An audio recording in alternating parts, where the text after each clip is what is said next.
I fought hard to get off the downtown east side.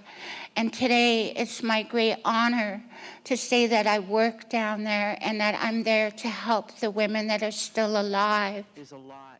Emotional testimony from C.J. Julian, who has lost so much. Her sister, Norma George, was murdered in 1992, and then in 1993, a foster sister was killed, both in Vancouver's downtown east side. More than 100 others are set to testify over the next few days, among them 2 women with a special connection to the inquiry. They don't just provide support for those who tell their stories, they have their own difficult story to tell, and they shared it with our Briar Stewart. On this sidewalk in East Vancouver, a family retraces the painful steps they first took more than a quarter century ago. It's not easy. It's never easy. Above the noise of the trains and the traffic, they say a prayer. Acknowledgement of our cousins Cheryl and Joel. It's always a tough thing to come back here to, you always feel a heaviness in your heart. And still playing through Gertie Pierre's mind those images that haunt her. We were sitting watching TV. The police want some help from the public. They said they had found this Aboriginal girl and saw the yellow tarp over her. And I looked at her because her feet were sticking out. And I said to my husband, I said, that looks like Cheryl, because she had flat feet like me. It was her niece, Cheryl Ann Joe, a mother of 3. The 26-year-old was brutally beaten and sexually mutilated. She was working as a prostitute when she was picked up by Brian Allender.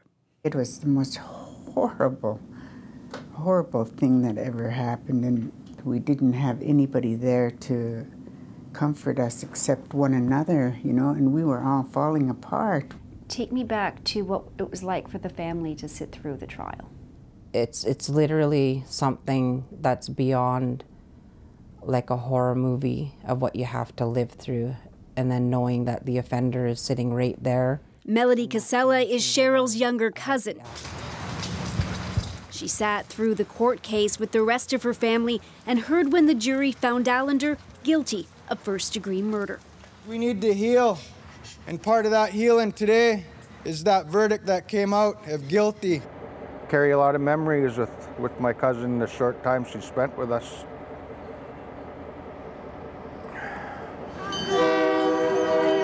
Part of what has helped the family through their grief is an annual memorial march that first began here on Valentine's Day, just a few weeks after Cheryl's death. Today, thousands gather, and marches are held across North America, not only for Cheryl, but for all the missing and murdered Indigenous women. Something beautiful has come from the loss of our loved one. Casella and Pierre know all too well the kind of grief other families have been dealing with. They've been working for the National Inquiry, supporting people as they testify. I can relate to them, and it's not the same as what I've went through, but I can, support them as much as I can. On Saturday, it will be their turn to speak to the commissioners about Cheryl. They will talk about the struggles the family has been through, including their fight to keep Allender behind bars by attending his parole hearings. Even after so much time has passed and so many other women have been murdered or gone missing from Vancouver's downtown east side, her family wants people to remember Cheryl the way they do. She's a very loving, caring, and respectful young lady.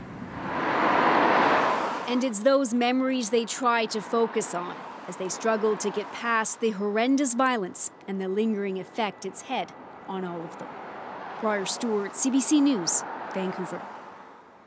And as we said, these will be the last scheduled public hearings unless the federal government grants an extension. The inquiry was supposed to wrap up by the end of this year, but officials say they need more time, and they've asked for an additional 2 years to speak with more women and girls and gather original research. Ottawa has not yet responded to that request.